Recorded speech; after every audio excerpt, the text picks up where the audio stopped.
하나님의 말씀은 누가복음 2장 40절부터 52절까지의 말씀을 나누길 원합니다. 누가복음 2장 40절부터 52절의 말씀을 통해서 예수님과 하나님과의 관계와 그리고 예수님 안에 있었던 지혜에 대한 것을 좀 나눠보길 원합니다. 자, 하나님의 말씀 제가 읽겠습니다. 아기가 자라며 강하여지고 지혜가 충족하며 하나님의 은혜가 그 위에 있더라. 그 부모가 해마다 유월절을 당하면 예루살렘으로 가더니 예수께서 12살 될 때에 저희가 이 절기의 전례를 쫓아 올라갔다가 그 날들을 마치고 돌아갈 때에 아이 예수는 예루살렘에 머무셨더라.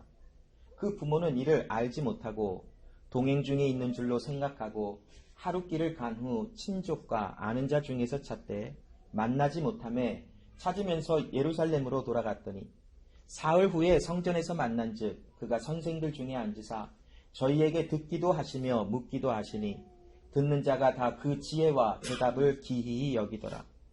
그 부모가 보고 놀라며 그 모치는 가로되 아이야 어찌하여 우리에게 이렇게 하였느냐. 보라 너의 아버지와 내가 근심하여 너를 찾았노라. 예수께서 가라사대 어찌하여 나를 찾으셨나이까. 내가 내 아버지 집에 있어야 될 줄을 알지 못하셨나이까 하시니 양친이 그 하신 말씀을 깨닫지 못하더라. 예수께서 한 가지로 내려가사 나사렛에 이르러 순종하여 받드시더라. 그 모치는 이 모든 말을 마음에 두니라. 예수는 그 지혜와 그 키가 자라가며 하나님과 사람에게 더 사랑스러워 가시더라. 아멘. 자, 오늘의 본문의 말씀은 예수님이 이제 6주 지나고 나서 성전에 하나님 앞에 이제 드려지기 위해서 또 그 부모였던 마리아와 요셉이 예수님을 데려간 이후에 12년이라는 시간이 훌쩍 넘어가고 오늘 본문의 말씀이 기록되고 있어요. 오늘 이 본문의 말씀은 참 나누기가, 그래서 오늘 본문이 이야기하고자 원하는 것이 과연 무엇일까?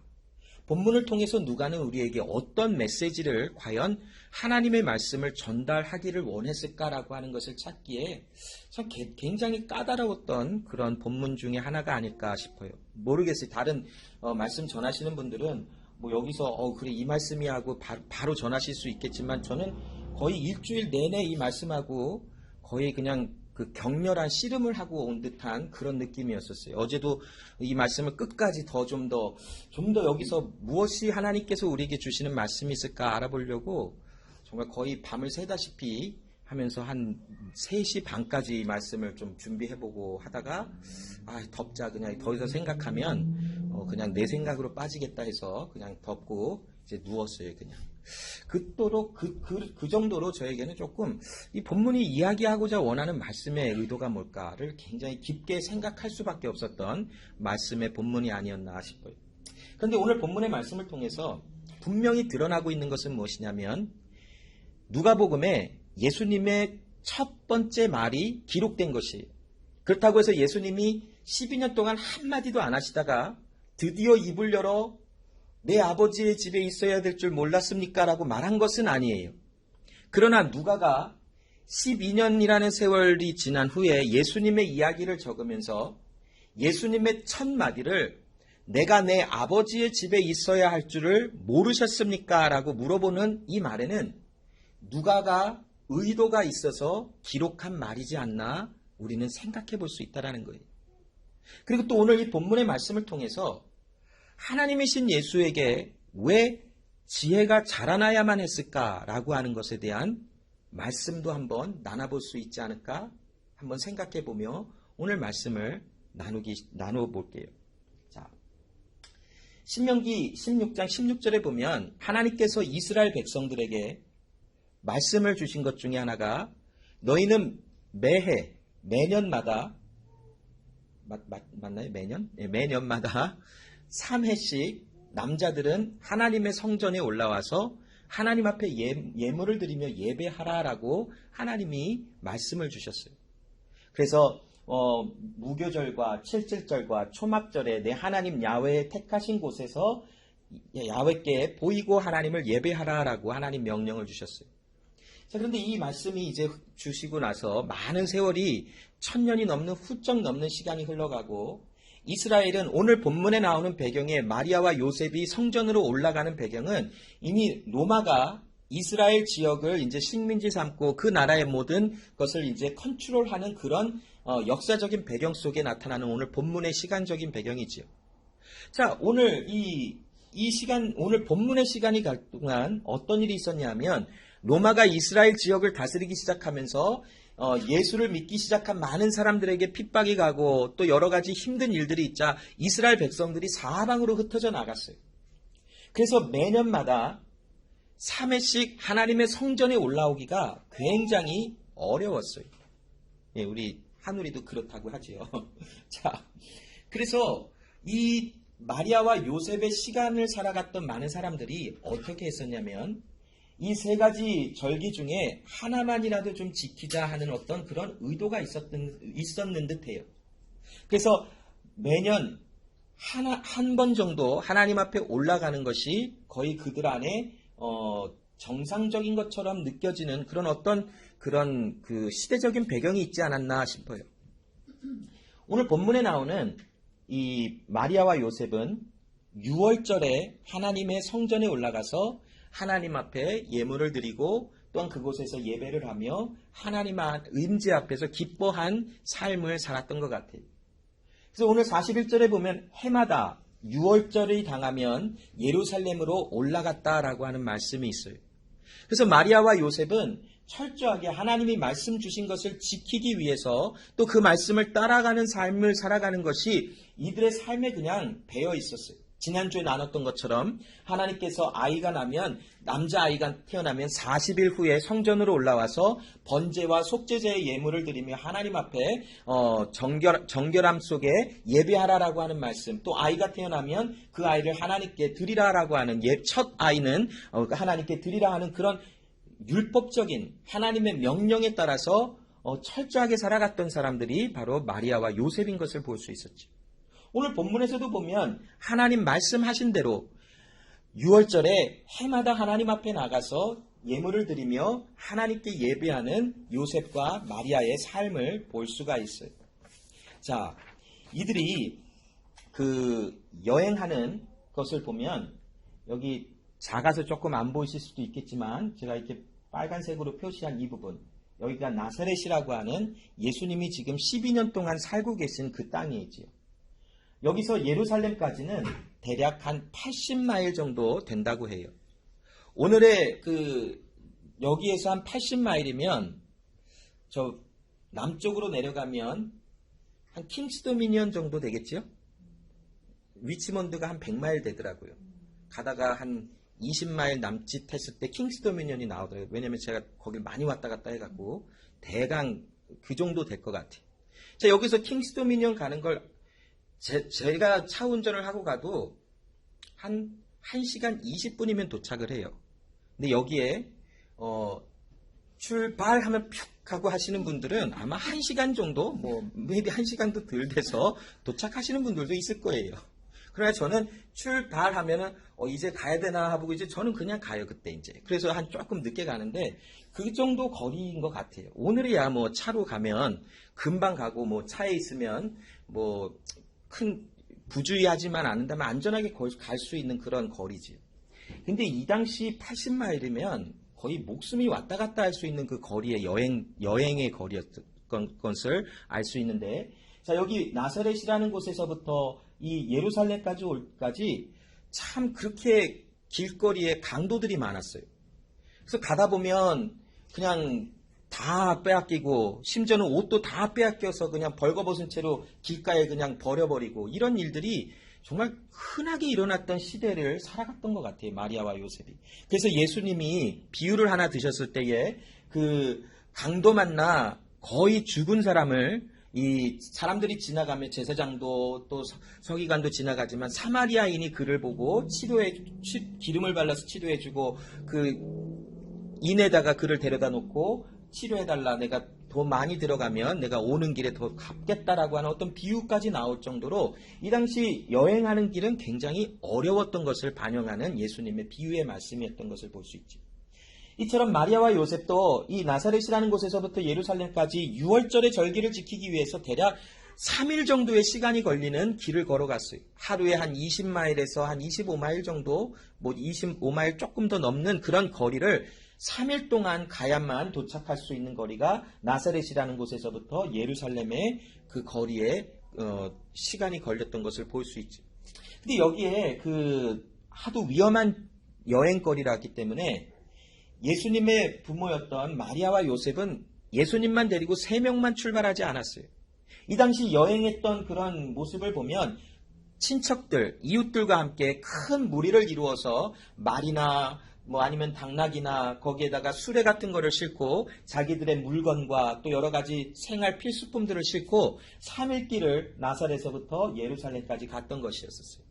오늘 본문에 나오는 마리아와 요셉이 해마다 유월절을 당하면 예루살렘으로 가더니라고 하는 이 본문의 말씀에도 지금 마리아가 요셉과 함께 친척들과 어쩌면 이웃들과 함께 큰 무리를 이루어서 나사렛에서부터 3일 길을 걸쳐 예루살렘까지 도착하는 그 여행의 길을 그리고 있는 것이 41절의 말씀이에요. 42절에 보면 예수께서 12살이 될 때에 저희가 이 절기의 전례를 쫓아 올라갔다라고 하고 있어요. 예수님이 한 번도 성전에 올라가지 않으셨다가 12살이 되던 해에 처음으로 성전에 가신 것인지 아니면 매해 예루살렘의 성전으로 올라가셨다가 12살에도 또 올라가셨는지를 기록하는 것에 대해서는 누가는 관심조차 없었어요. 그러나 무엇을 지금 설명하고 있냐면 42절에 예수가 12살이 되던 해에 마리아와 요셉은 예수님을 데리고 성전으로 올라갔더라라고 하는 이제 어떤 복선이 깔리죠. 어떤 사건이 일어나기 위해서 이제 드디어 예수님이 거기 예루살렘에 있어야만 했던 어떤 그 복선이 깔리듯이 지금 마리아와 요셉은 예수님이 12살이 되던 해에 예수님을 성전으로 같이 갔어요. 근데 이스라엘의 그 풍습을 보면 아이가 13살이 되면 성년식을 해서 하나님께 드려지는 어떤 예배의 의식으로 성년식을 했던 것이 이스라엘의 그런 어떤 그 트래디션이었었어요. 그런데 12살이 되던 해에 항상 부모들이 자녀들을 내년에 있을 성년식을 준비시키기 위하여 자녀를 성전으로 데리고 가는, 그래서 성전을 좀 익숙하게 하고 그곳에 여러 가지를 보여주는 이런 것이 이스라엘의 문화 속에 굉장히 자연스럽게 스며져 있었던 풍습 중에 하나였었어요. 아마도 마리아와 요셉이 예수님을 12살 될 때의 절기의 절차를 따라 예루살렘에 유월절을 드리러 갔더라 하는 이 말씀은 아마도 예수님이 이 당시에 내년에 있을 성년식을 준비하기 위하여 예수님을 성전으로 함께 가지 않았나라고 우리는 볼 수 있겠지요. 자, 이제 드디어 한 사건이 일어나지요. 43절에 그 날들을 마치고 돌아갈 때에, 그 날들을 마쳤다라는 것은 그 유월절을 지킬 때에 대략 한 7일 정도의 절기를 지켜요. 보통 하나님께 예배하고 보통 많은 사람들이 이제 예물 드릴 거 드렸으면 이제 하고 이제 빨리빨리 가는 사람들도 있었을지도 몰라요. 그런데 여기 43절에 보면 마리아와 요셉은 그 날이 마치기까지 유월절의 절기가 다 끝나기까지 예루살렘에 머물러 있었어요. 그리고 이제 예루살렘에서 그 모든 유월절의 절기를 다 끝내고 마리아와 요셉은 친척들과 같이 왔던 사람들과 함께 짐을 다 챙기고, 갖고 온 거니까 다 가지고 가겠지요. 챙기고 다시 나사렛으로 돌아갔어요. 이제 가는 거예요. 3일 길을 거쳐서 또 올라가야 돼요. 자, 그런데 43절에 아이 예수는 예루살렘에 머무셨는데 그 부모는 이를 알지 못했대요. 자, 이 부분에서 우리 부모님들은 분노를 할 수 있을지도 몰라요. 야, 어떻게 마리아와 요셉이 얼마나 부주의하고 정말 참 아이를 그냥 되게 막 키웠으면 자기 아이가 예루살렘에 혼자 남아있는데도 우리 집에 가자 하고 갔을까? 저 부모가 정상이야? 라고 생각할지도 몰라요. 그런데 오늘 누가는 그런 것에 대해서 관심조차 없어요. 또한 마리아와 요셉이 나쁜 부모라라고 그리고자 하는 어떤 의도조차 없는 거예요. 이 말씀을 통해서 단순히 우리에게 전달되어지는 그 메시지는 무엇이냐면 예수님은 성전에 있어야 하기에 있었고 이를 알지 못했던 마리아와 요셉은 그냥 갈 길을 간 것이다라고 표현하고 있어요. 자, 근데 왜 이런 일들이 왜 일어났을까라고 하면 이유가 있어요. 이 당시 여행을 할 때에 많은 이제 역사를 연구했던 사람들이나 뭐 이제 성경 학자분들도 이렇게 설명을 하더라고요. 어딘가에 긴 거리를, 먼 거리를 여행할 때에, 큰 무리가 갈 때에 보통 앞에는 여자들과 어린 아이들이 이 앞장을 섰고, 그 무리의 뒷부분에는 남자와 그래도 조금 이제 장성한 어떤 그 남자 아이들이 뒤를 따라서 그 무리를 쫓아나갔다라고 하는 어떤 그런 설명들이 있어요. 만약 그것이 맞다면 마리아는 예수님이 보이지 않자 그냥 아버지와 아니면 친척들과 함께 뒤에 어디서 오겠지. 왜냐면 12살의 나이가 굉장히 애매해요. 앞에 서기도 그렇고 뒤로 가기도 그렇고 딱 중간에 걸친 어떤 그런 나이지 않나 싶어요. 자, 근데 또 뒤에 쫓아가고 있는 요셉은 아들이 없으니까 쑥 보다가 그냥 저 앞에 엄마나 아니면 친척들과 함께 저 어딘가 있겠지 하고 그냥 떠난 거예요. 이 말씀을 보고 어떤 분들은 마리아와 요셉이 눈이 어두워서 하나님의 아들조차 알아보지 못하는 그 이야기를 설명하기 위해서 아이를 잃어버렸다라고 표현을 하고 설교하시는 분들도 있을지 모르지만, 그러나 거기까지는 약간 좀 무리가 있지 않나라고 싶어요. 그냥 단순히 이들이 그냥 상황이 그랬어요. 그냥 여행을 갔다가 이제 집으로 돌아가는데 많은 사람들과 가니까 어딘가에 있겠지. 서로 그냥 하고 확인치 않고 그냥 나사렛으로 떠났어요. 자, 44절에 보니까 동행 중에 있는 줄 생각하고 하룻길을 간 후에 친족과 아는 자 중에서 찾되, 여기 지금 마리아와 요셉의 지금 상황을 보지요. 아, 예수는 친척과 아니면 아는 자 중에 있을 거야. 그러니 우린 가면 돼 라고 출발했는데 하루의 길을 가고 저녁이 되면 멈추고 거기에서 캠프를 차리며 잠을 잤었어요. 이제 하룻길을 간 다음에 모든 사람이 모여서 자, 이제 뭐 예루살렘에서 있었던 일 아니면 여행 중에 있었던 일들을 막 이야기하고 있는데 마리아와 요셉이 예수를 찾았어요. 내 아들 어딨어? 라고 하는 결론이 나온 거예요. 내 아들 내놔 라고 하는 이 지금 상황이 돼버린 거예요. 당신하고 있지 않았어? 아니야, 무슨 말이야. 당신하고 있었잖아. 여기서 당신은 서로 부부지요. 자, 여기 있어. 그리고 그러면 아니면 우리 친척과 아는 자 중에서 한번 찾아보자 하고 막 찾아본 거예요. 근데 이를 어째요? 아무 곳에도 예수는 보이지 않았어요. 얼마나 놀랐을까요? 아직 예수는 12살이면 우리 뽀기보다 1살 많은 거예요. 정말 그 아이를 잃어버렸다 한다면 얼마나 가슴이 찢어지겠어요.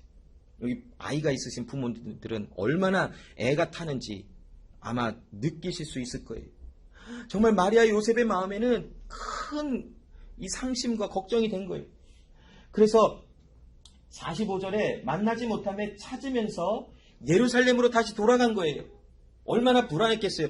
예루살렘에 있을지 없을지도 모르고, 아니면 같이 나왔는데 길거리에서 어디서 잃어버렸나, 아니면 누가 잡아갔나, 별의별 생각을 다 하면서 찾으면서 아마 예루살렘으로 간 것 같아요. 자, 46절에 사흘 후에 성전에서 만난즉, 이거는 예루살렘으로 들어가서 3일 동안 예수를 찾았다라는 소리가 아니라 예수와 떨어진 지 3일째 되던 때에 예수를 다시 만났다라고 하는 말을 묘사하고 있는 것이 조금 더 타당한 해석이지 않을까 싶어요. 왜냐하면 예수님은 이제 성전에 남아있고 하룻길을 갔어요. 그래서 하룻길을 간 다음에 저녁에 예수를 찾아보니까 없으니까 아마 아침쯤에 됐을 때 다시 예루살렘으로 예수를 찾으러 가는 것이 또 하루가 걸렸을 거예요. 이제 벌써 이틀이 지났죠. 3일째 예루살렘에 들어가서 성전으로 바로 가지 않았을지도 몰라요. 아마 어디 주변을 계속 찾다가 한번 성전으로 한번 가볼까 해서 갔다가 그렇게 갔는지 아니면 바로 성전을 갔는지 우린 모르죠. 누가 도 얘기 안 해주니까 우리는 몰라요. 그리고 그것이 그렇게 중요한 것은 아닌 것 같아요. 자, 아무튼 3일 후에 성전에서 예수를 만났어요. 자, 마음이 어땠을까요? 우리 한국 부모님들은 말하지 않아도 알지요. 이미 쌍소리가 나가거나 아니면 그냥 손이 한번 올라가거나, 뭐 요즘 우리 이제 젊은 우리 부모님들은 그래도 좀 괜찮으시지만 이제 저희들 우리 부모님 세대의 분들 한번 생각해 보세요. 한번 잃어버렸다 찾으면 감사하기도 하고 참 고맙기도 하지만 그 이전에 먼저 너 나를 왜 이렇게 하니 하고 정말 보복이 먼저 오잖아요. 그리고 나서 이제 눈물을 흘리시든지 안아주시든지 뭐 이런 어떤 그런 다시 만남의 어떤 그런 모습들이 있는 것을 알지. 아마도 마리아와 요셉이 예수를 성전에서 만났을 때에 어떤 심정이었을까? 아마 여러 가지 생각이 교차했을 거예요. 화가 났을 가능성도 좀 있고, 아니면 조금 좀 안도의 한숨을 쉴 수 있는 그런 마음이 있을 수도 있고. 그런데 먼저 누가는 무엇을 지금 소개하냐면, 어떤 말을 먼저 꺼내냐면, 예수를 사흘 만에 이제 만난 마리아와 요셉이 예수가 선생들과 함께 말씀을 나누고 있는, 질문도 하고 또한 듣기도 하는 이 모습을 보고 굉장히 놀랬다라고 기록하고 있어요. 이 당시 그 예루살렘에는 6월절의 절기가 끝나면 이제 예루살렘의 그 선생들, 랍비들이 성전에 모여서 많은 그 제자들과 함께 말씀을 나누는 그런 시간들이 있었어요. 예수님이 어떤 선생과 어디에서 말씀을 나눴는지 우리는 잘 모르지만, 그러나 이 예수님의 지금 상황은 예루살렘에 혼자 남아서 선생들과 함께 말씀을 서로 듣기도 하고 질문을 하기도 하는 그런 상황이 지금 놓여져 있는 거예요. 자, 그런데 47절에 듣는 자가 다 그 지혜와 대답을 기이히 여기더라 라고 하는 말이 나와요. 여기 기이히 여기다라고 하는 거, amazed라고 말로 기록이 영어 성경으로 기록되어 있는데, 이 말은 보통 사람들이 하나님을 보았을 때에 느끼는 어떤 그런 반응을 나타낼 때 자주 사용되었던 그런 단어를 쓰고 있는데, 누가는 아직 이 내용면에서 이 이스라엘 선생이나 그 주변에 있던 사람들이 예수를 지금 하나님으로 보고 그 앞에 어찌할 바를 모르는 기이히 여기는 것을 의도하여 기록하지는 않았을 수도 있다라고 한번 추측은 한번 해볼 수 있어요. 그런데 상황은 이래요. 예수님의 12살 먹은 아이 예수에서 나온 말의 질문이나 또한 말의 그한 대답이 모든 사람을 놀라게 할 정도로 그 지혜가 엄청났다라는 것을 이야기해주고 있어요. 자, 우리도 가끔 정말 한 12살, 13살 아이에게 자존감이 무너질 때가 가끔 있어요. 가끔 와서 뭘 얘기하는데 도저히 못 알아듣겠어요. 그러면 물어보기도 좀 그렇고, 그냥 제일 좋은 방법은 그 자리를 뜨면 돼요. 그냥 떠서 다시는 그 아이를 보지 않으면 돼요. 그러면 돼요. 그런데 여기 오늘 본문에도 좀 비슷한 그 심정을 가진 선생님들이 있지 않았을까? 자기네들은 평생을 하나님의 말씀을 공부해봤던 선생님들이, 아마 나이가 이제 지극히 이제 드시고 좀 많이 이제 연세가 있으신 이스라엘의 선생님들, 그래도 자신들이 말씀을 굉장히 잘 알고 하나님에 대해서 이제 내가 오랜 세월 하나님의 말씀을 연구도 하고 공부했던 사람이니까 나는 이만큼 안다라고 생각했는데, 12살 먹은 그들이 봤을 때는 하나님의 아들인지 누군지 어떻게 알겠어요. 그냥 12살 먹은 꼬맹이가 그 앉아서 질문을 하는데, 이 질문의 내용이 어떤 질문을 하셨는지는 몰라요. 그런데 그 질문의 내용이 이 사람들의 마음속에 너무나 깜짝 놀랄 수밖에 없는 질문이 온 거예요. 아마 이 선생님들이 너 이것도 알아라고 아마 물어봤을지도 몰라요, 예수님께. 그랬더니 예수님은 그 대답에, 질문에 또 어떤 대답을 하셨을 수도 있어요. 이거는 그냥 제가 생각해 본 거예요, 상상. 아마 그런 이 질문과 대답이 오고 가면서 많은 사람들이 이 아이는 도대체 누구야? 너는 어디서 왔니? 라고 하는 어떤 그런 기이 여기더라 하는 그런 생각이 이 많은 사람들에게 있었던 것 같아요. 자, 오늘 여기에서 예수님의 지혜에 대한 것을 우리 좀 나눠보기 원해요. 누가복음 2장 40절과 2장 52절에 보면 예수님에 대한 예수님의 유년 시절, 이제 그 태어나면서 12살이 되기까지 어떤 삶을 살았는지에 대한 간략한 소개가 이 누가복음 2장에 나오고 있어요. 다른 복음서에서는 예수님의 유년 시절이 그렇게 중요하게 여겨지지 않아서 그냥 예수님의 이제 사역에서부터 이제 시작되어지는 그 기록들이 대부분이지만, 누가복음은 특별하게 예수님의 이 유년 시절을 잠깐이라도 기록하고 있는 모습을 볼 수 있죠. 여기 보면 아기가 자라며 강하여지고 지혜가 충족하며 하나님의 은혜가 그 위에 있더라라고 말씀하고 있어요. 또한 예수는 그 지혜와 그 키가 자라가며 하나님과 사람에게 더 사랑스러워 가시더라. 여기 보면 예수님은 육체적으로도 아이에서 어른으로 성장하는 과정을 겪었다라는 것을 우리에게 암시해주고 있고, 또한 예수님은 하나님의 은혜 아래서 그 지혜가 자라났다라고 기록하여 우리에게 전달해주고 있어요. 여기서 우리가 한 가지 질문을 해볼 수 있는 것은, 하나님의 아들이신 예수는 태어나면서부터 모든 것을 다 아시지 않으셨을까? 이 질문의 대답이 뭘까요? 이렇게 하고 이렇게 하는 게 더 낫겠죠. 그냥 yes and no예요. 하나님의 아들이신 예수는 태어나셨음에도 모든 것을 다 아셨지만 또한 하나도 모르실 수도 있어요. 이게 무슨 말인가? 자, 이 부분에 대해서 한번 설명을 해볼게요. 자, 그런데 누가는 분명히 예수는 태어나서 12살에 이르며 자라기까지 그 하나님을 아는 지혜가 충만하여졌더라라고 하는, 지혜가 자라났더라 하는 말에 대한 뉘앙스가 있는 글을 기록했어요. 자, 그러면 우리가 예수님이 과연 누군가? 우리 잘 알아요. 예수님이 누군지 우리 너무나 잘 알고 있지만 그 예수님에 대한 깊은 그 예수님 자체를 우리가 좀 나눠볼 필요성이 있지 않을까 싶어요. 자, 예수님에 대해서 많은 사람들이 예수를 볼 때에 오늘 조금 이 컨셉이 어려울 수 있어요. 그러나 제가 최대한 제가 할 수 있는 것에 최대한 쉽게 한번 설명해 보겠지만, 컨셉 자체가 어려운데 쉽게 설명한다고 해서 쉽게 알아들으면 이건 그냥 쉬운 컨셉이겠죠. 그러나 쉽게 설명을 해도 어렵다면 그냥 어려운 컨셉이기 때문에 그렇구나라고 여러분 여겨주시면서 한번 좀 차근차근 말씀을 나눠볼게요. 그러나 또 기회가 있을 거예요. 이런 말씀에, 성육신에 관한 말씀을 나눌 기회가.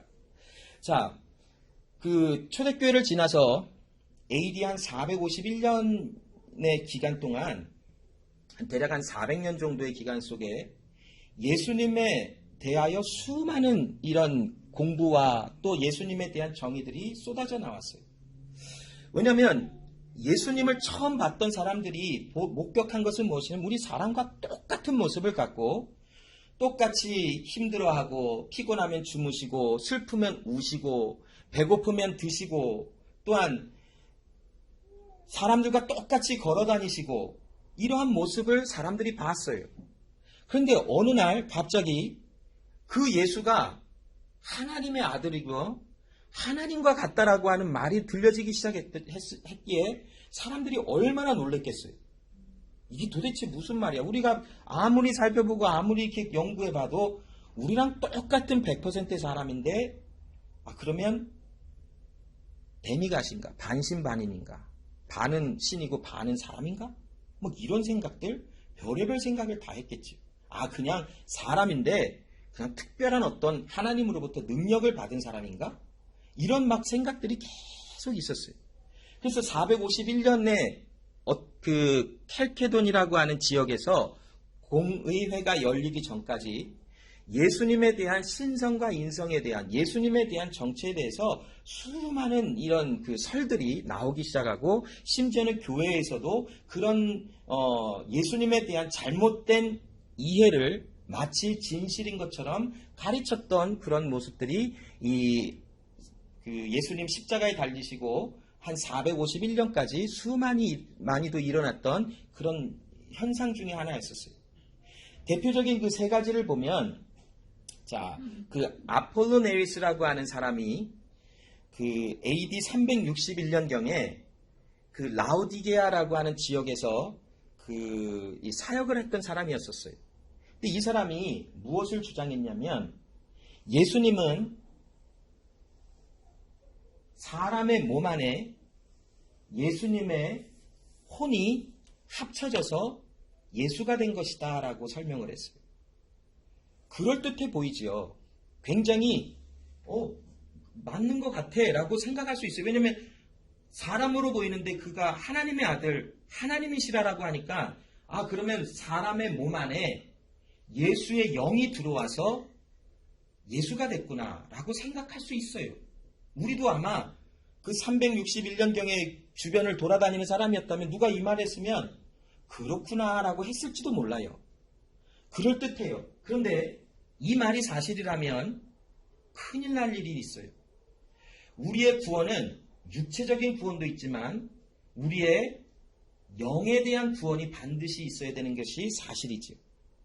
근데 만약 육체는 사람의 몸이고 그의 영은 예수의 영이라고 한다면 예수님이 십자가에서 죽으시고 우리의 죄를 담당하셨다 한들 우리의 육체에 대한 어떤 그 구속의 은혜는 일어날 수 있지만 우리의 더러운 영에 대한 죄의 문제는 어떻게 해결할 수 있냐는 거지.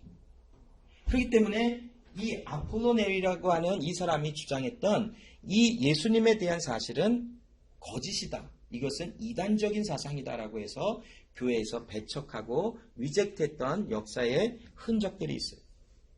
자, 두 번째, 한국말로 읽어보면 네스토리우스라고 하는 이 사람이 뭐라고 주장을 했냐면, 빙 안에 two person이 있는 거다, 그러면. 예수님은 하나님이 divine person과 human person이 있는 것이다. 이것도 들어보면 그럴듯해요. 보니까 사람인데 하나님의 아들이라 그러니까 우리가 보이지 아니하는 그 하나님의 퍼스널리티가 이 사람의 퍼스널리티에 있구나라고 하는 생각을 가졌어요. 이 네스토리아니즘이라고 하는 이 네스토리우스가 주장했던 이 예수님의 성육신에 대한 이 주장이 심각한 문제를 일으킬 수 있는 것이 무엇이냐면 서로 뜻이 컨트레딕이 일어날 수 있는 것이 two personality예요.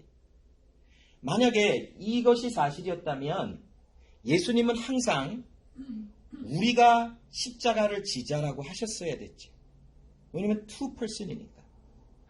two people이라고 하기도, two persons라고 하기도 하죠. 자, 우리가 기적을 일으키자, 우리가 무엇을 하자 하면서 항상 human person과 divine person이 계속 부딪힐 수 있는 일이 있어요. 그래서 예수님의 divine person과 human person이 한 것이 계속 따로 구별되어지는 그런 문제가 일어날 수 있다는 거예요. 근데 성경에는 그 어디에도 예수님이 우리라고 표현할 때에는 아버지와의 관계 속에서 우리라고 표현한 것이지 예수님의 human person과 divine person 안에서 우리라고 표현하신 적은 없다라는 거예요. 조금 이해가 안 되실 수도 있어요. 괜찮아요. 자, 세 번째, 이 사람의 이름은 조금 발음하기가 조금 웃긴데 한국말로도 웃기고 영어로도 좀 웃겨요. 유테케스라고 하는 사람이에요. 유테케스. 이 사람은 생각해 보니까 예수님의 성육신을 이렇게 설명할 수 있어라고 하면서 뭐라고 했냐면 휴먼 네이처와 디바인 네이처에 대한 컨셉을 갖고 왔어요. 그럴듯해요. 그리고는 휴먼 디바인 믹스처가 됐다라고 해서 예수님의 휴먼 네이처와 디바인 네이처가 합쳐져서 하나의 새로운 존재가 태어났다라고 여겼어요. 그럴듯해요. 이것도 보면 우리가 저게 저렇게 믿었어라고 생각할 수도 있어요. 그런데 우리가 실질적으로 이 상황 가운데 우리가 들어갔었다면 누군가 와서 이렇게 설명을 하면 그렇지, 예수님은 그랬구나라고 생각이 들 수 있을 만한 그럴듯한 이야기들이 교회 안에서 나왔던 거예요. 하나님을 공격하는 사람들이 아니라 교회 안에서 하나님의 말씀을 전하는 자들이 하나님의 말씀을 연구해보고 또 생각해보며 예수님의 성육신이 과연 무엇일까 생각해보다가 이와 같은 세 가지의 이런 생각들을 생각해내고 성도들에게 가르치기를 시작을 했어요. 이런 모습이 AD 451년인가 51년까지 계속 진행되다가 자 켈케돈이라고 하는 지역이 여기에요. 여기 지금의 터키 지역 여기 지역에서 회의가 열렸어요. 그래서 많은 이제 하나님의 말씀을 공부하는 사람, 전하는 사람들이 모여서 예수님의 성육신에 대해서 우리가 정하자. 뭐 정하다는 것이 아니라 예수님의 성육신이 무엇인지를 우리가 정리해서 올바른 진리가 선포되게 해야 되겠다라고 하는 그런 의도로 이 켈케돈이라고 하는 지역에서 AD 451년경에 모였어요. 그래서 그 켈케돈이라고 하는 지역에서 모여서 성육신, 하나님의 아들에 대한 것을 말씀을 통해서 또 하나님 주신 은혜를 통해서 정리하고 또 이 글을 적음으로써 말을 전한 것에 대한 내용이 기록이 되고 있는데, 자, 이와 같아요.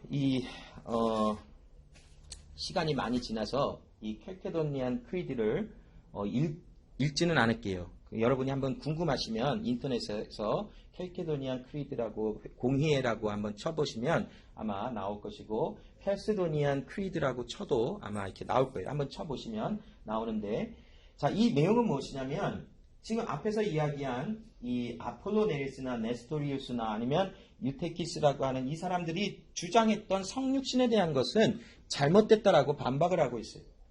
그래서 이 켈케돈이라고 하는 지역에서 성육신에 대한 것을 정리하면서 무엇이라 하냐면 삼위일체 하나님의 중에 예수님은 세컨 퍼스널리티다. 그런데 예수님의 세컨 퍼스널리티에 예수님이 이 세상에 오심으로 사람이 되신 것이 아니고 또 사람과 합쳐져서 새로운 어떤 존재가 된 것도 아니고 예수님은 누구냐면 갓맨이다 라는 것으로 정했어요. 정한 것이 아니라 정리를 한 거예요. 이게 무슨 말이에요? 자, 그러면 예수님은 지금도 하나님과 사람이 유니언된 상태로 계실까요?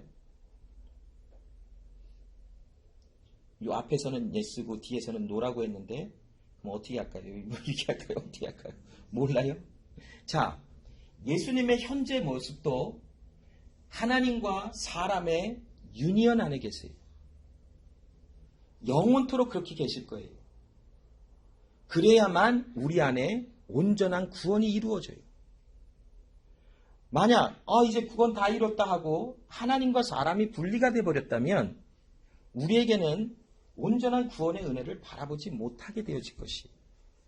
오늘날에도 예수 그리스도는 사람과 하나님의 인격적인 합체 가운데 함께 하시는 하나님의 아들로서 영원히 거하세요. 왜냐하면 우리를 하나님의 은혜 속에 있게 하기 위해서, 하나님의 나라에 있게 하기 위해서 오늘도 예수님은 하나님과 사람의 연합체로서 지금 이 시간도 존재하고 계시다라는 것이. 예수님은 처음이 어떤지는 우리는 잘 모르지만 처음에는 그냥 하나님으로만 계셨어요.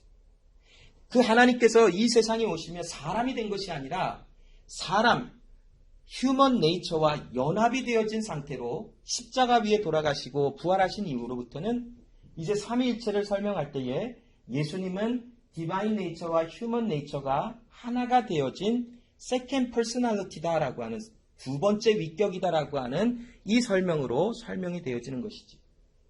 왜 이게 중요한가? 오늘 누가복음 나누다가 예수님의 지혜가 자라났다 하는데 왜 이 말씀을 나누는 것일까? 예수님의 지혜가 자라난 것에 대해서 성육신을 빼고서는 절대로 예수님의 지혜가 자라났다라고 하는 것을 이해할 수도 없고 또한 헷갈릴 수밖에 없는 이유가 있기 때문에 그래요. 분명히 예수님은 하나님이시라는데 그럼 태어났을서부터 하나님의 아들인 것을 아셨을까? 아니면 공부해서 아니면 들었기 때문에 하나님의 아들인 것을 아셨을까? 도대체 뭘까라고 하는 혼동이 올 수밖에 없어요. 그러나 예수님의 이 성육신에 대한 휴먼 네이처와 디바인 네이처의 하나가 된 예수님의 그 모습을 안다면 예수님의 유년 시절 어려서부터 자라기까지 지혜가 자라나셔야만 했구나라가 이해가 될 수 있어요. 자, 이 말씀에 보면 이 켈케돈이라고 하는 지역에서 그 예수님의 성육신에 대해서 정리한 것을 핵심 메시지만 보면 양성에 있어서, 양성이라고 하는 것은 인성과 신성을 얘기를 하고 있어요. 디바인 네이처와 휴먼 네이처에 있어서 이것은 컨퓨전이 될 수가 없다. 헷갈려서 하나로 믹스가 돼서 파란색과 색깔의 조합을 잘 몰라서 파란색과 아무튼 어떤 색이 합쳐지면 또 이런 색이 새로운 색이 된다. 이런 컨셉이 아니다라는 거예요. 예수님의 휴먼 네이처와 디바인 네이처는 절대로 믹스업 되지 아니한다. 라는 것을 이 켈케돈 공의에서 정리하여 발표한 것이에요.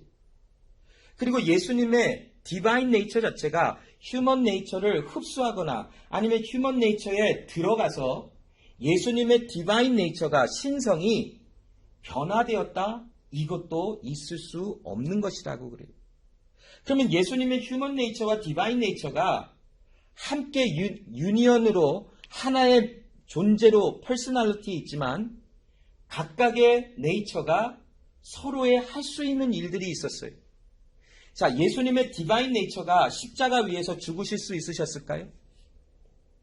예수님은 하나님이시기 때문에 절대로 디바인 네이처로는 십자가 위에서 죽으실 수 없으셨어요. 그러나 예수님의 휴먼 네이처로는 십자가 위에서 죽으실 수 있으셨어요. 자, 예수님은 배가 고프실까요? 디바인 네이처가? 절대로 예수님은 배가 고파서 하늘나라에서 무엇인가 드시고 계시는 분이 아니지요, 하나님. 하나님은 육체가 아니시기에 무엇인가를 음식을 드실 필요는 없으시죠. 자, 하나님이 피곤하셔서 야, 얘들아, 나 잠깐 오늘 쉬고 내가 잠깐 갈 때가 너희들 조심하고 있어. 내가 아침에 다시 와서 너희들 살펴줄게 이러시던가요? 하나님은 졸지도 아니하시고 주무시지도 아니하시는 하나님이신데 예수님은 종종 아이고 피곤해 난 자야 되겠다 하고 주무셨어요. 예수님의 디바인 네이처로는 절대로 피곤함과 연약함을 느끼실 수 없으신 분이 하나님의 아들 예수님이죠. 근데 예수님이 종종 배가 고프다, 슬프다, 또 피곤하다 하시며 행하셨던 이 모든 것은 예수님의 휴먼 네이처로만 할 수 있었던 것이었어요.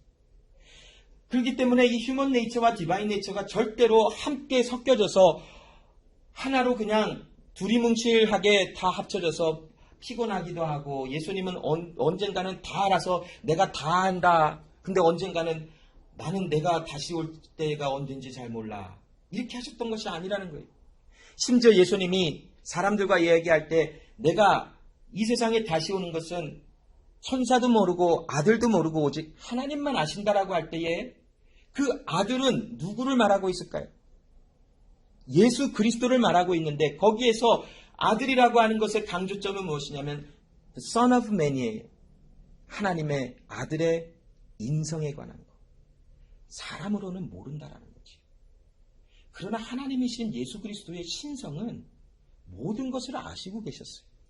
하나님이신데 아버지 하나님이 예수에게 절대로 비밀이 하셨을까요?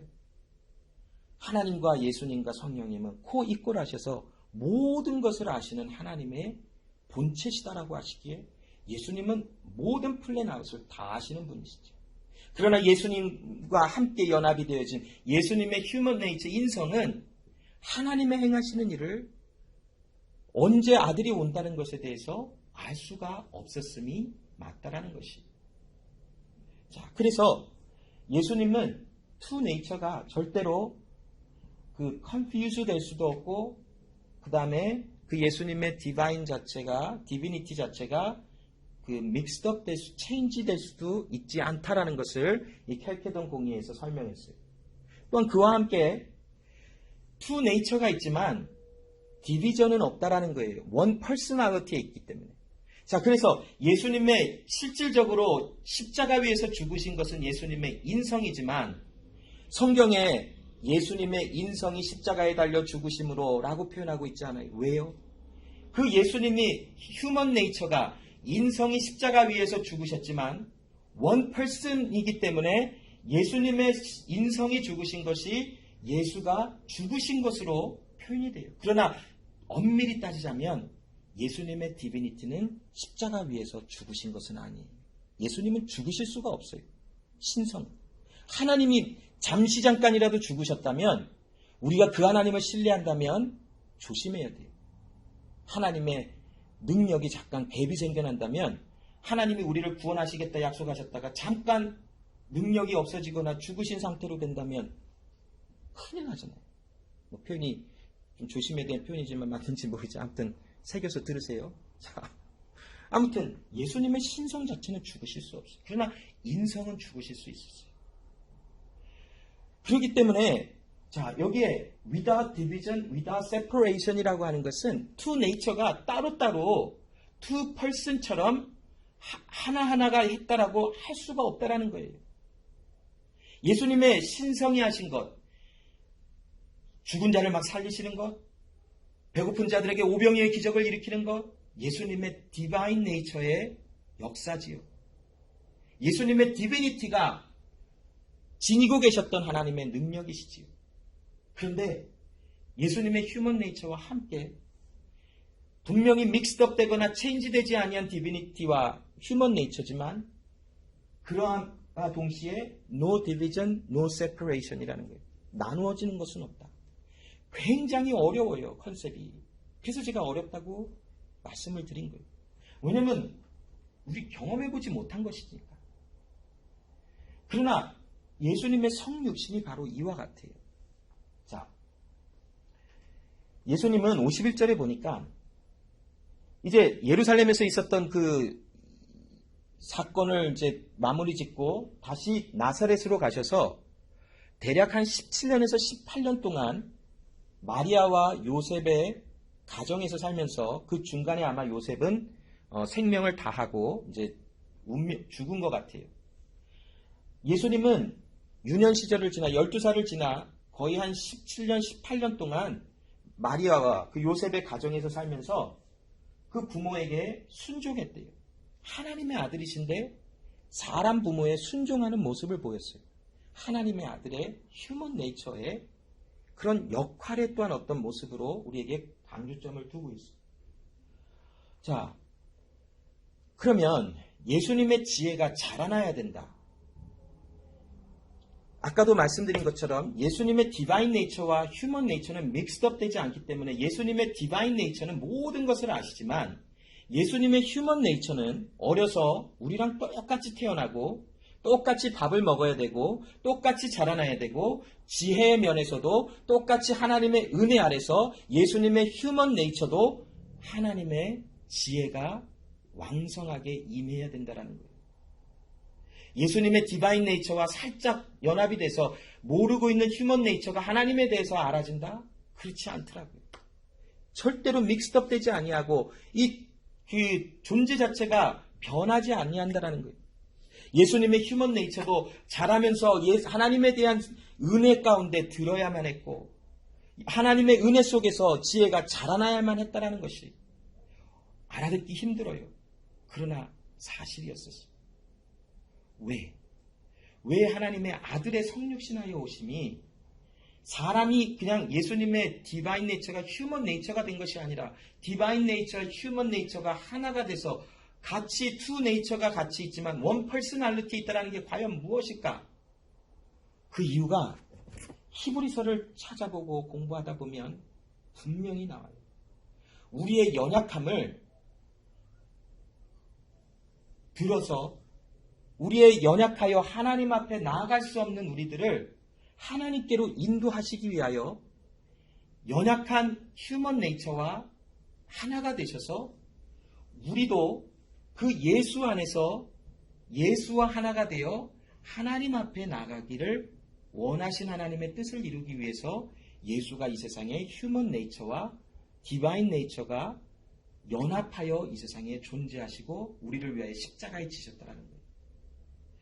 시간이 굉장히 많이 가서 죄송스럽긴 하지만 오늘 해야 할 거는 조금만 한 5분만 더 하고 마칠게요. 자, 히브리서 2장 17절부터 18절에 보면 그러므로 저가 범사의 형제들과 같이 되심이 마땅하도다. 이는 하나님의 일에 자비하고 충성된 대제사장이 되어 백성의 죄를 구속하려 하심이라. 자기가 시험을 받아 고난을 당하셨은즉 시험 받는 자들을 능히 도우심이라. 여러분, 예수님의 휴먼 네이처는 그냥 예수님의 디바인 네이처처럼 그냥 신성처럼 뭔가 그냥 다 할 수 있는 것이 아니었었어요. 예수님의 인성은 사탄에게 심지어는 시험도 당했어요. 템테이션이 있어서 너 이거 떡으로 만들어서 먹어. 너 높임을 받고 싶지. 너 되게 중요하게 여겨지고 싶지. 너 하나님처럼 되고 싶지. 하는 그런 시험이 사탄으로부터 예수님께 전달이 됐어요. 예수님은 그런 모든 시험을 다 통과하시고 결국 어디까지 가셨냐면 십자가 위에 죽기까지 순종하시는 그 자리에까지 가셨어요. 여러분, 우리가 우리 스스로 죄를 해결해 보려고 한다면 그것이 얼마나 끔찍하고 어려운 일일까요? 할 수도 없을 뿐더러 어떻게 우리가 우리의 죄에 대한 값을 지불할 수 있다라고 생각합니까? 하나님께서 그 아들 예수 그리스도가 사람의 휴먼 네이처 인성과 함께 연합하여 이 세상에 나타나게 하신 것은 우리로 하여금 시험받아 고난을 당하는 우리의 모든 삶에 예수님이 우리를 대표하여 우리와 똑같은 자리에서 시험을 받고 고난의 죽으심을 당하심으로 우리를 하나님께로 인도하시기 위하여 그렇게 오셨다라는 거예요. 그게 바로 성육신에 관한 내용이에요. 오늘 본문은 이 성육신에 대해서 자세하게 이야기하고 있지 않아요. 그래서 오늘 내용과 문맥의 관계를 따져볼 때 이 성육신에 대한 것을 자세하게 나누는 것이 과연 어울리는 것일까라고 고민도 해봤어요. 그런데 예수님의 아이 때부터 지혜가 자라났더라라고 하는 말씀을 나누기 위해서는 이 예수님의 성육신하신 모습이 무엇이며 왜 하나님은 예수를 성육신하도록 휴먼 네이처와 디바인 네이처가 하나가 되어 이 세상에 존재하게 하셨는지에 대한 이유와 원인을 볼 수밖에 없다라는 거예요. 그 이유는 하나님의 죄로 인하여 하나님과 멀어진 사람들이 하나님께로 갈 수 없기에 하나님께서 이 세상에 찾아오신 것, 이것이 성육신이라고 하는 것으로 제너럴하게 표현될 수 있어요. 그런데 그 내용을 조금 들어보면 예수님에게도 인성이 있어서 우리와 똑같이 아픔도 당하시고 힘듦도 당하시고 십자가 위에서 하나님이셨으니까 그냥 그래 찔러라 하고 단번에 가셨을까? 그렇지 않아요. 십자가 위에서 당하셨던 모든 고통은 우리가 동일하게 느낄 수 있는 모든 고통과 아픔과 동일했어요. 왜 그 자리에 가셔야만 했을까? 우리가 할 수 없는 그것을 하나님이 예수 그리스도로 우리를 대표하게 하시며 십자가 위에서 달려 죽고 죽음 가운데서 예수 그리스도 자체가 살아나심으로 우리도 예수와 함께 죽고 예수와 함께 살아나게 하시는 하나님의 일을 이루시기 위하여 성육신이라고 하는 인카네이션이라고 하는 이 하나님의 어마어마한 일이 반드시 있어야만 했다라는 것이. 그러므로 여러분, 믿음의 길을 걸어가는 우리 그냥 혼자 가고 있는 거 아니에요. 이미 하나님의 은혜 아래서 우리는 예수 그리스도와 연합된 자들로 이미 결론이 났어요. 우리의 이 연합은 우리의 리제너레이션과 컨버전이라고 하는 이 하나님의 부르심과 우리 안에서 일어나는 변화, 회심은 저 멀리 끝에서 일어나는 게 아니라 이미 이루어졌어요. 그런데 우리가 이제 이 끝을 보게 되는 때가 반드시 와요. 컨수메이트, 완성되어지는, 완결되어져서 이제 다시는 그 어떤 것도 필요하지 아니하는 그 시간이 반드시 와요. 그러므로 여러분, 우리가 지금 이 시간을 살아가는 이 시간도 우리는 그리스도 예수, 인성과 신성을 가지신 예수 그리스도, 하나님 앞에 서 계시는 그 그리스도 예수로 인하여 우리도 지금 이 시간 힘들고 어렵고 눈물 짓고 상처받고 아픔을 삶을 살아가지만 우리라고 하는 구원의 은혜 속에 있는 하나님의 자녀들의 존재는 이미 하나님의 임재 앞에서 그 위로와 평강을 받고 살아가는 믿음의 삶을, 주와 함께 동행하는 삶을 살아가고 있는 거예요. 우리는 우리에게 주신 그 소망은 이제는 다시는 죄를 짓기로 결정하고 선택할 수 없는 예수와 같이 우리를 변화시키시는 하나님의 은혜를 우리는 기다리고 있는 거예요. 성경에도 보면 그날에 우리를 예수와 같이 변화시키신다라고 나와요. 그게 어떤 모습일까? 우리를 33세로 돌리신다라는 걸까? 아니면 언제로 육주된 아기로 변화시킨다는 걸까? 뭘까? 몰라요. 어떻게 알겠어요? 그냥 예수와 같이 변화시킨다. 형체와 모양은 어떤 모습인지 모르겠지만 성경을 통해서 우리에게 성육신에 대한 메시지를 우리에게 주시는 것은 하나님과 사람이 연합된 상태로 우리도 예수와 연합되어진, 그래서 하나님과 영원히 있을 수 있는 평강의 관계 속에서 예수님은 인성과 신성이 합쳐졌어도 예수님의 그 삼위일체에서 떨어지지 않았어요. 우리 그리스도 예수를 믿는 하나님의 사람들의 삶에도 그리스도 예수 안에서 예수와 함께 연합된 우리가 하나님의 임재 앞에서 쫓겨나지 아니하고 그 은혜 아래 영원히 살아갈 수 있는 은혜를 우리는 받아 누린 자라고 하는 결론이 이 성육신의 말씀을 통하여 나타날 수 있는 것이, 예수의 지혜가 자라났다, 반드시 있어야 되는 거예요. 우리가 예수를 처음 알았을 때 몰라요, 우리도. 그러나 예수의 지혜가 자라난 것처럼 우리 하나님께서 은혜를 우리에게 주셔서 우리에게도 그리스도 예수가 가신 그 길을 따라 나가며 우리에게도 하나님의 은혜가 무엇인지, 그 하나님의 하나님 되심이 무엇인지를 알아지게 하시는 하나님의 역사가 우리 가운데도 있다라는 것을 우리는 볼 수 있어요. 자, 그 부모가 보고 놀라며 그 모친은 가로되 아이야 어찌하여 우리에게 이렇게 하였느냐, 보라 너의 아버지와 내가 근심하여 너를 찾았노라. 마리아와 요셉이 예수님을 때리지 않은 것 참 다행인 것 같아요. 아마 성질나서 한국 부모님들은 때리실 수도 있었을지도 몰라요. 그런데 마리아와 요셉은 참 그래도 젠틀한가 봐요. 그래서 조금 걱정해서 마리아가 예수님에게 좀 한 소리 나죠. 너 어찌해서 우리에게 이래? 너가 우리에게 어떻게 그럴 수가 있어? 이렇게 아마 한 것 같아요.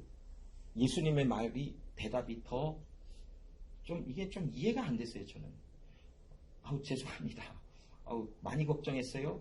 이렇게 할 줄 알았는데 예수님이 당당하게도 내가 하나님의 아버지의 집에 있는지 몰라서 나를 걱정하셨나요? 만약에 내 아들 뽀기가 그랬다면 정말 여러 가지 생각을 했을 거예요. 막 손이 올라가거나 그냥 이걸 어떻게 하지, 그냥 이런 생각이 있었을 텐데 왜 이런 말이 기록됐을까? 더 한번 찾아보려고 그러다가 사실 여기에서 그냥 덮고 자야 되겠다 하고 잤어요. 그런데 여기서 예수님이 하신 말씀에 의도가 있어요. 아까도 말씀드린 것처럼 누가복음에서 12년 동안 예수님이 한마디도 안 하셨다 해서 첫마디를 하신 것이 아니라 계속 말씀을 하시다가 누가가 이 예수님의 첫마디를 소개하는 이 내용이 굉장히 중요했기 때문에 기록을 했겠지요. 그러면 예수님의 지금 이 말씀을 통해서 내가 아버지의 집에 있어야 할 줄 모르셨습니까? 라고 하는 이 말씀을 통해서 의도가 뭘까요? 이 아버지는 요셉의 집일까요? 아니면 랍비들의 집일까요? 누구의 집일까요? 바로 하나님의 집. 내가 하나님의 은혜 앞에 있어야 되는 줄 모르셨습니까? 이것은 나는 하나님께로부터 왔고 하나님께로부터 보내짐을 당하여 하나님의 일을 가장 우선순위로 해야 하는 사람이다, 존재다라는 것을 이렇게 표현하는 누가의 기록이다라고 볼 수 있겠죠. 예수님은 종종 부모와 자식 간에 또 사람과의 관계에서도 하나님의 영광을 구하는 것이 우리에게 가장 우선이다라는 것을 계속 가르치죠. 이 부분에 대해서는 우리가 누가복음을 쭉 더 나눠보면서 분명히 자세하게 나눌 기회가 있을 거예요. 그러면 오늘 말씀을 통해서 보면 예수님은 자신이 하나님을 아버지라고 표현하며 아버지와 나는 하나라라는 것을 넌지시 지금 12살 나이에 알게 하고 있어요. 당연히 모르죠. 마리아가 무슨 말 하는 겁니까?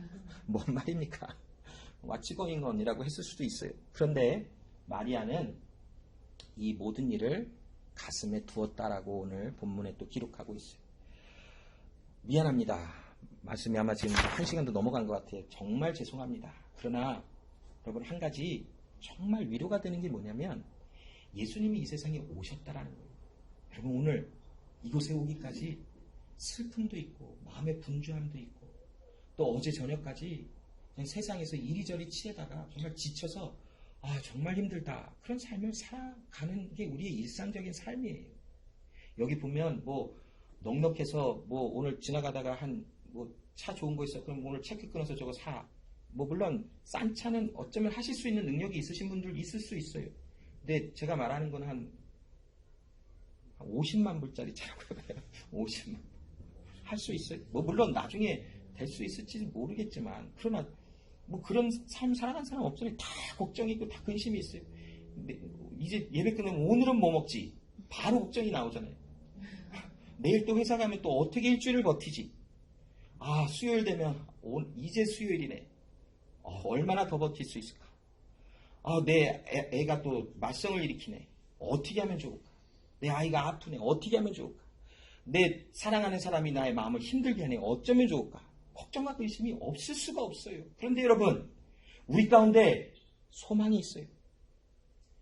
괜찮다라는 거예요. 그 모든 삶을 살아가는 그 모든 모양 속에 우리의 끝을 알아요. 우리는 무엇으로? 예수님이 사람과 연합하여 이 세상에 오신 그 인카네이션 된 성육신하신 그 모습에 하나님의 의도가 뭔지 우리는 알았잖아요. 나의 모든 연약함을 가신 예수가 나를 온전케 하시기 위하여 그 길을 선택하여 들어가셨대요. 히브리서 4장 15절 16절 우리에게 있는 대제사장은 우리의 연약함을 체휼하지 아니한 자가 아니요 모든 일에 우리와 한결같이 시험을 받은 자로되 죄는 없으시니라. 그러므로 우리가 긍휼하심을 받고 때를 따라 돕는 은혜를 얻기 위하여 은혜의 보좌 앞에 담대히 나아가자. 우리는 그 나아가도록 부르심을 받았어요. 내가 나간 것이 아니라 너희들 이리 와라고 하는 하나님의 은혜, 나랑 같이 가자라고 하는 하나님의 동행의 부르심 속에 우리 모두가 지금 나와줘서 이 긴 지루한 말씀을 들었던 거예요. 근데도 여러분 기쁘잖아요. 저는 그렇게 믿고 싶어요. 막 여러분의 얼굴에 막 지금 기쁨과 즐거움이 막 어쩔 줄 몰라서 우와 너무 기쁘다 막 이런 표현이 막 저에게 막 물밀듯이 막 반응으로 다가오는 것에 감동입니다. 우리에게는 이런 소망이 있어요. 우리에게는 이런 기대와 이런 믿음의 길이 있어요. 그럼 여러분 괜찮아요. 힘들어요. 우리 믿음의 사람들과 함께 나눠요. 나 되게 힘들어. 나 여기 아팠어. 위로해 줄 수 있어요. 사랑의 은혜 속에서. 너 오늘 얼굴이 왜 그 모양이야? 그게 아니라 힘들었구나. 어려웠구나. 괜찮아. 우리 함께 가는 거야. 이런 위로가 나가지 않을까요? 기도하겠습니다. 하나님 아버지 감사합니다. 오늘도 하나님의 말씀 안에서 우리를 사랑하신 하나님께서 어떤 일을 행하셨는지를 알게 하심을 감사합니다. 아이였던 예수가 지혜가 자라났더라 하시는 이 말씀을 통해서 예수님의 성육신에 대한 모습을 또한 내용을 좀 나누어 보았습니다. 하나님. 이 은혜가 이 내용이 참 어렵고 알아듣기 힘든 내용인 걸 우리는 고백할 수밖에 없습니다. 하나님. 그러나 하나님 우리가 이 어렵고 복잡한 것 같은 이 성육신에 관한 깊은 내용을 다 알지 못할지라도 한 가지 알 수 있는 것은 하나님이 예수를 이 세상에 사람과 연합하여 사람의 그 모습, 사람의 그 네이처, 휴먼 네이처와 연합하여 이 세상에 오게 하신 것은 연약하여 아무것도 할 수 없는 나를 온전케 하시기 위한 하나님의 사랑의 확증이라는 것을 우리는 알게 하여 주시옵소서. 그러므로 우리가 걸어가는 모든 길마다 그리스도 예수 안에서 우리에게 행하실 그 하나님의 위로와 평강을 우리는 오늘도 기대하며 오늘 주어진 삶을 살아가는 지금의 하나님의 은혜 속에 동행하는 하나님의 사람들로 온전케 하여 주시옵소서. 감사드리며 예수님의 이름으로 기도합니다. 아멘.